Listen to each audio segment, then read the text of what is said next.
Hello Duel Masters fans. Today we are going to profile my Diamond Cutter deck. So of course, Diamond Cutter, the 5-minute spell, it makes all your creatures attack your opponent's shields no matter what their ability is. So the idea of the deck is to summon heaps of blockers that can't attack your opponent and then play defense and then cast Diamond Cutter and attack your opponent's shields and win that way. So, onto the profile, we've got, first up we have 3 Emerald Grass. This guy is the 2-mana blocker, 3000 power, can't attack players. Next up is 3 Sarius, which is the exact same thing, 2 mana, 3k, can't attack players. This deck obviously has a lot of blockers in it. So, next up we have 4 Senatine Jade Tree. 3 mana, 4000 power, can't attack players. And next up we have 4 Engbelt, the spydroid. This guy here is 4 mana and he has 5500 power. So he has a little bit more than the other blockers. So this guy is like a big fat blocker. Yeah, he goes alright. So with that blocker lineup we have we have a good mana curve, turn 2 blocker, turn 3 blocker, then turn 4 blocker.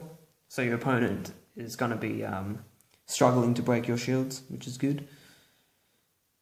Next up, this deck needs some draw power, so I put in 4 Rias, Sonic Guardian. This guy here is 5 mana, 2000 power, and whenever another creature is summoned, you get to draw a card, including on your opponent's turn. You don't see this guy played very often because he only has 2000 power, so he dies to Crimson Hammer and stuff. I did have Magrius in here, but Magrius only draws you 1 card. I think Miss Rias is better in a control deck such as this one as well. If he does die, we can always draw another one and summon him. But if we can get the ball rolling, summon this guy, then summon a 2-drop blocker, draw a card, summon that blocker, draw another card, keep going like that, build up a big board presence, use Holy Ore, then use Diamond Cutter. Good to go. The next card, of course, is the 4 Diamond Cutters, 5 mana spell. It also gives your creatures speed attacker as well. So if you can summon a 2-drop and then cast Diamond Cutter on the same turn, you can get a bit of a speed attacker going on there. But yeah, he makes all of our blockers able to attack our opponent's shields.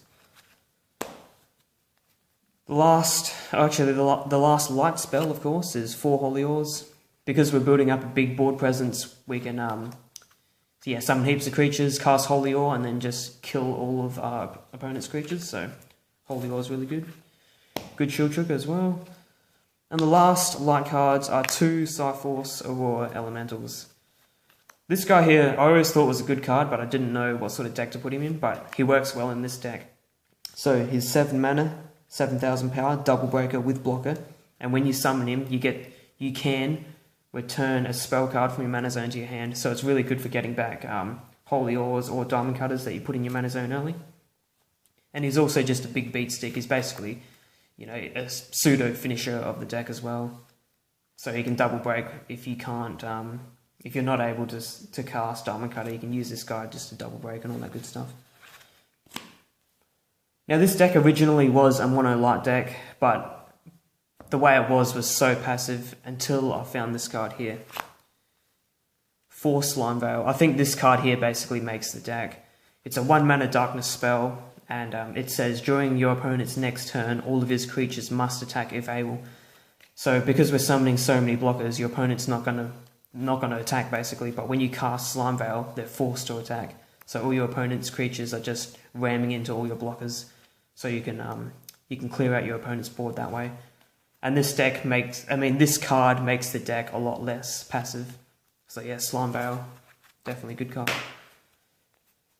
Next darkness card is just 4 Bloody Squitos, more 2-drop blockers. He can also attack shields. You don't see that very often with Bloody Squito. But yeah, he can attack shields when you cast Diamond Cutter, so yeah. Bloody Squito is good stuff. And the last darkness cards, of course, are 4 Terabits. This card here also makes the deck a lot less passive as well, because we're able to destroy our opponent's creatures that are too big for our own blockers to kill. So yeah, that's the deck. I think this is like one of the best Diamond Cutter decks. I didn't like Diamond Cutter early on because of how passive the card was, or how passive the deck was. just summoning heaps of blockers and not really doing anything. But with Slime Veil, it forces your opponents to ram into your blockers. So yeah, I hope you enjoyed the deck, and I'll see you next time.